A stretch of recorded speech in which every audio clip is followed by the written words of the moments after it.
How to recover permanently deleted Instagram account after 30 days. Hello everyone, welcome to our channel Login Giants. Now let's get started. Open any of the browser. Here I'm gonna open Google.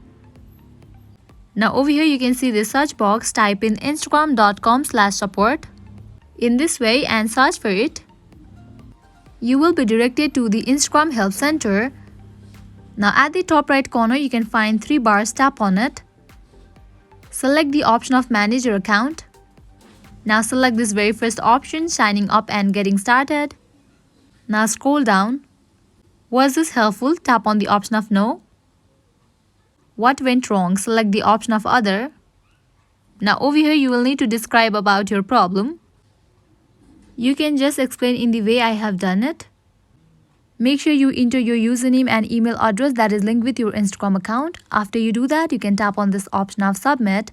After you submit your request to the Instagram support, you will get feedback from Instagram support within 24 hours through your email address that you have entered. And with that, your Instagram account will be recovered. So this is how you can recover permanently deleted Instagram account after 30 days. This was all for this video. If you guys find this video helpful, make sure to like, share and subscribe. Thank you.